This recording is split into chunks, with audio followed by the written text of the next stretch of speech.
નમસ્કાર મિત્રો, આજે આપણે જઈ રહ્યા છીએ અમારા મિત્ર જોઈતાજીને ત્યાં, જેઓ ખારેકની ખેતી કરે છે અને સારી એવી ઇન્કમ મેળવી રહ્યા છે અને આપણે એમના જોડેથી ખારેકના રોપા પણ લાવવાના છીએ. તો ચાલો આપણે એમના ફાર્મ વિશે થોડું જાણીએ.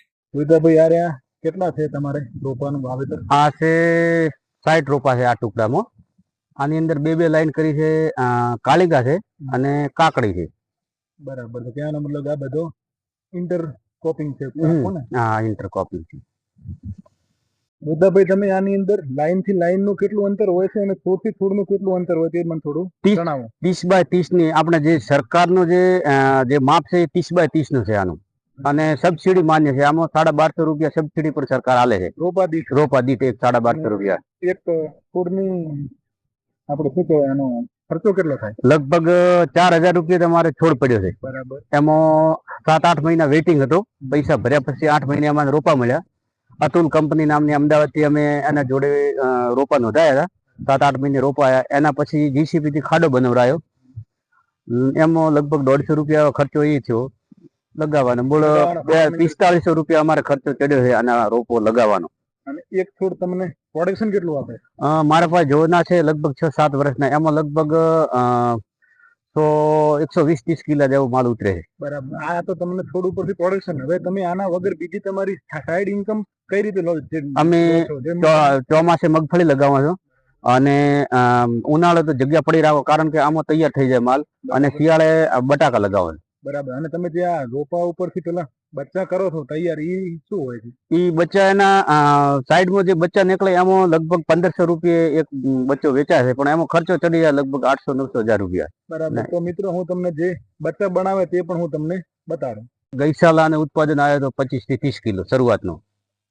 આ સાલ બીજો વખત આને ચાલુ થયો છે. આમાં આના હાથા નીકળે. હાથા લગભગ બીજા મહિનાના એન્ડમાં હાથા તૈયાર થઈ જાય. અને અહીંયાથી આપણે કતરનીથી કાપી અને આને સીધે નળનો આપણે 2-4 હળીઓ હોય એનાથી એને નળાઈ નાખવાનો, પાવડર આપવાનો, અને આમાં એક નળી પેલા પત્તી મૂકી અને આનાથી બોધી નાખવાનું ખારેકના પત્તાથી, અને બોધીને મૂકી દેવાનું. પછી 15-20 દિવસ પછી રાતે આપણે તોડી નાખવાનું. અને આ ના હોય તો આપણે પેલી પેકિંગ મારવાની આવે રબરની, એ મારો તો ચાલે. રીંગ રોગ ગમે તો દાંતરડી હોય તો ચાલે. આના કોટા આવી રીતે બધા લઈ લેવાના. આપણે જેટલો હાથા નીકળે ને આપણે અડસલ ન થાય એટલા સુધી આપણે સાફ કરી નાખવાના બધા આવા કોટા. અને આનો ટાઈમ થાય એટલે આને ખોલી નાખવાનું ગમે એનાથી.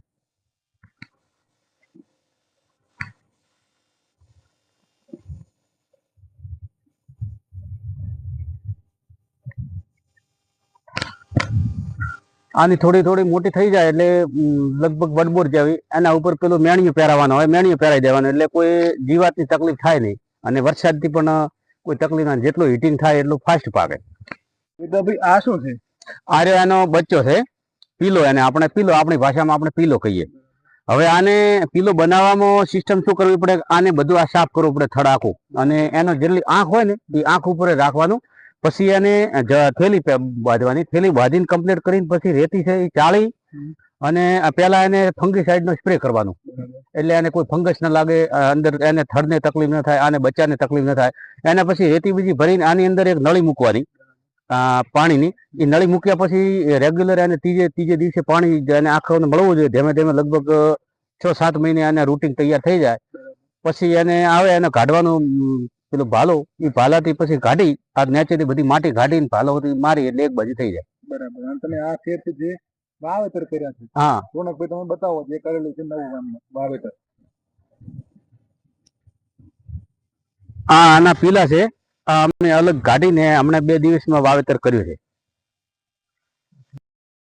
આ રોપો લગભગ 7 વર્ષ થઈ ગયા છે. આનો ઉતારો લગભગ છે 120-30 કિલા જેવો અંદાજિત. ગઈ સાલ હતો લગભગ 110 કિલા. આ સાલ તો લગભગ વધારે આવશે. હાથા વધારે છે, લગભગ 14-14, 15-15 હાથા છે. ભાવ હોલસેલમાં તો લગભગ 40-45-50 રૂપિયા છે. બાકી ઉચ્ચકમાં આપણે જો રિટેલમાં વેપાર કરીએ તો 70-80-60 જેવી માર્કેટ જેવા ભાવ. હવે આ રોપો તમે ગણતરી મારો 120 કિલા રનિંગ નીકળે અને 60 નો ભાવ મૂકો આપણે, 60-65 રૂપિયા રનિંગ ભાવ ઈ ચાલે. 5-6 હજાર રૂપિયા એક રોપો આપે. વીઘાની અંદર લગભગ 30 રોપા મારા અંદાજમાં આવે છે. 1,80,000 થી મૂળ 2 લાખ આવે છે. ખર્ચ આમાં બિલકુલ નહીં, આમાં મજૂરી જ છે. પછી વાવેતર કરો, આ રોપાના ભાવ છે એ હાઈ પડે છે આપણે, બાકી પછી તો નથી કોઈ.